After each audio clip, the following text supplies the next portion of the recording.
till this summer, it's actually been a pretty long time since we've stayed at an Airbnb property that wasn't one of our own. And this is partly because we've been busy growing our own business and busy growing our family as well. We just haven't traveled as much. When we were living in Germany, we were traveling all the time and primarily staying in Airbnb properties when we were going to different countries in Europe. Since we've been back, especially since our daughter was born, our big trips every year have mostly been to visit family, and in which case we'll stay with them, or sometimes we'll visit our San Diego property and stay in our own house, or our Scottsdale property and stay there. We're sharing all of that because sometimes it's easy for us to forget that things that are standard in our business are not necessarily standards in other people's short-term rental business. This is way below your usual standard.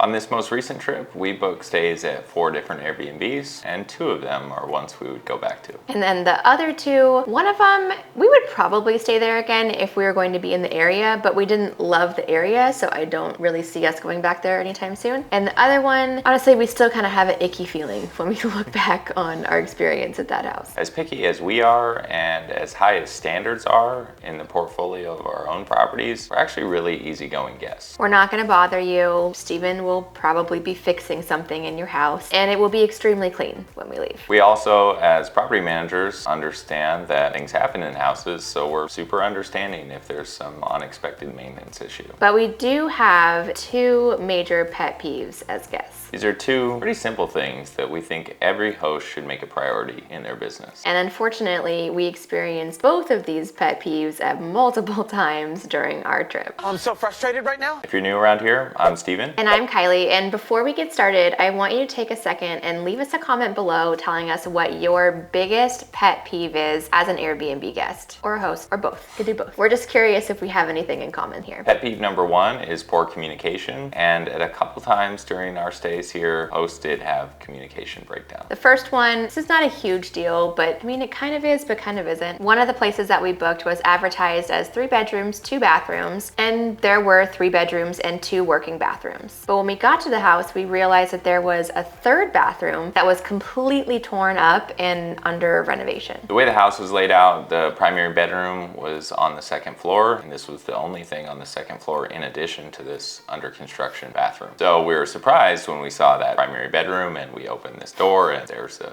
torn up bathroom. I'm still renovating out here.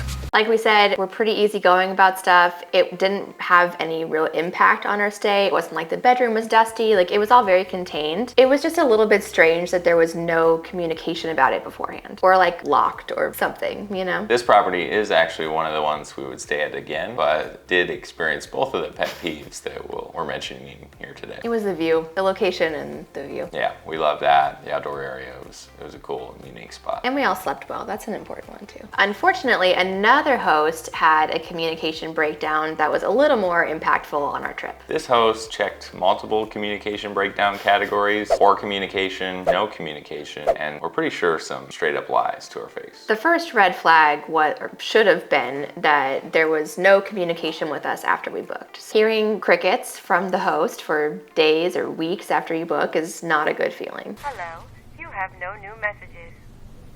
Honestly, we were so busy with life and work and the start of our trip, before that we stayed with family, that we'd kind of just forgotten that we hadn't heard from this host. But then when we were, on the trip and realized that we still hadn't heard from him, and then I sent a message telling him, our arrival time, just kind of checking in, and I still didn't hear anything, that's when we started to get a little bit worried. And then a little more worried when it's 2 hours before we're arriving, still no communication, no codes, and we're crossing the Canadian border and starting to wonder if we're gonna have to search out some completely new place to stay for the next 3 nights. I am stressed.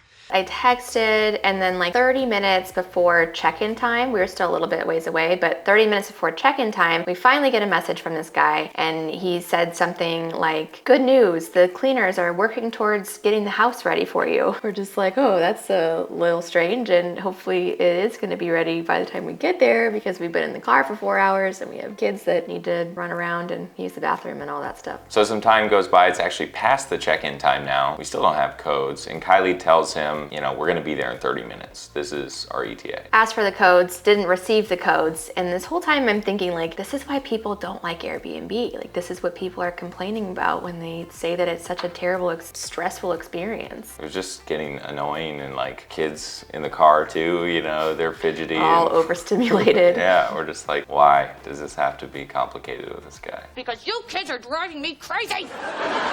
So we get there, it's like more than 30 minutes after check-in time, still no codes. We pull up to the house and we see a man inside. So I go up to the house and I ring the doorbell, and the guy answers. I say, hi, I'm Kylie, we're your Airbnb guests. We're here. And I peek behind him and I can see, all the cleaning supplies. Homeboy is like carrying a mop. Like it's pretty obvious that he was the one that was doing the cleaning. There's no, cleaners or preparing the house. I mean, I get it, but it just was kind of weird. It's weird that he sent that message, that said cleaners are working on it.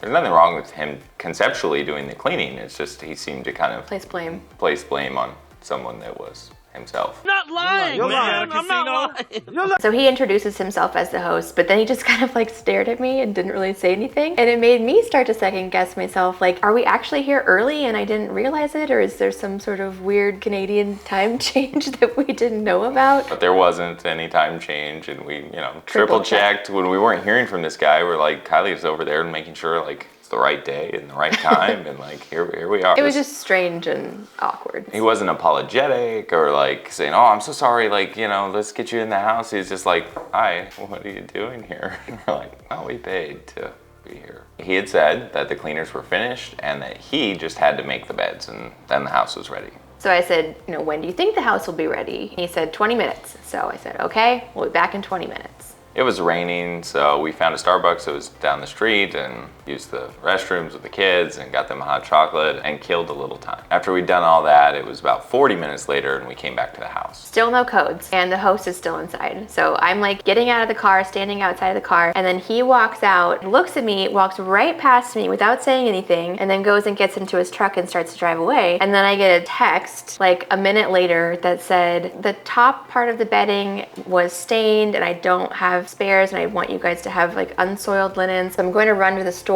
to get new ones for you. Otherwise, the house is clean and ready to go and you can go inside, and I'll just leave the new bedding on the porch when I get back from the store. Isn't that strange? Yes, it's very strange, very strange. I've never heard of anything like this. So that's what he told us, but it's pretty obvious to see that he probably just missed our booking, didn't realize we were coming, and then had to scramble to get the house cleaned. And it's one of those like what we used to have in Germany, like the washer dryer combos that take forever. So yeah, it's not gonna have time to wash, comforters in that amount of time. I don't know, who knows what the real story is, but it just was weird and kind of just felt like he was lying to us. Yeah, there was never really a clear explanation or an apology. It felt strange. On to pet peeve number 2, and that is when kitchens are lacking or missing amenities. Or you open up drawers and find like a completely disorganized mess. Please organize the kitchen in your short-term rental. It is hard enough going into a kitchen that's not yours and trying to find where the silverware and the bowls and all those things are just on your own, let alone if it's a huge chaotic mess when you open up a cabinet. We'll give you our top 3 tips for organizing a kitchen, with the first being don't overcrowd drawers and cabinets. Definitely have enough, dishes and cups and all that for your guests. We like to provide 2 times the max occupancy of the house. So for example, if one of our properties sleeps 6 guests, then we'll have 12 sets of dishes, 12 coffee mugs, 12 cups, 12 sets of silverware, things like that. But try and organize things where there is a bit of free space inside each cabinet or drawer, so it doesn't feel like everything is crammed, because a small kitchen will be made to feel even smaller if it's just like stuffed into a cabinet or drawer. For small spaces without a lot of storage, focus on getting your essentials in there first and then bring in the more specialty kitchen items if there's room. If your short-term rental kitchen falls into this small kitchen category, or you don't have a lot of storage, we have a new shopping list on our Amazon storefront that you'll want to check out. From stackable mugs to space-saving pots and pans to organizational tools, we've gathered some of our favorite items to maximize the space in your small kitchen. And you can access this list by visiting the link in the description below, or going to arrivals.com/Amazon and clicking on the small kitchen solutions list. Organization tip number 2 is to think about when and how items in your kitchen are going to be used and choose the placement for those items based on that. An easy example is to put the coffee mugs by the coffee maker, not in a cabinet on the other side of the kitchen. One of the first things that we do when we're onboarding a new property, if the kitchen organization isn't fully up to where we'd like to see it, is we just empty out every single cabinet and drawer onto the tops of the counters and make a big giant mess so we can put it all back together the way we want it. Yeah, we wipe out the interiors of all the cabinets and drawers and then start to put everything back in a place that really is thought about and makes sense. And then tip number 3 is that we also like to put a label on all of the interiors of the cabinets and the drawers. This is not just to be extra. Some people have made fun of us for this, but it really is helpful in keeping things organized. Your cleaners will know where to put things back when they're emptying your dishwasher, and your guests will have an idea and maybe a suggestion about where to put things back or find things when they're using the house. And then you or your inspector, or if you have someone else looking after the house for you, you'll have that visual cue if something goes missing. Like if the shelf that's labeled wine glasses is completely empty, then you know that you either need to find it, it's been put away in a different cabinet, or you need to make a quick run to Target or Walmart or wherever to get some new wine glasses before your next guest arrives. French bistro stemless wine glasses. On top of having an organized kitchen in your short-term rental, please also include all the essentials for cooking. We book Airbnbs because we want to have a kitchen where we can cook some of our meals, at a minimum breakfast. But we were left a little disappointed a few times on this trip when some of the kitchens were lacking just pretty basic stuff. One place did not have any hand utensils like a wooden spoon or a spatula or silicone, anything. We ended up just having to use silverware to, prepare eggs, for example. Not ideal. Another place had no pots at all. They just had pans. So I was cooking the kids pasta in this big pan. And it was fine. It works. It's just not ideal. And it also just makes us feel like the host kind of skimped out in this area. What else are they cutting corners on? And then another place had pans that were in bad shape and handles about to fall off. That's where I come in with a handy butter knife to tighten up the screws on it. Mr. Fix-It. I'm gonna fix it myself.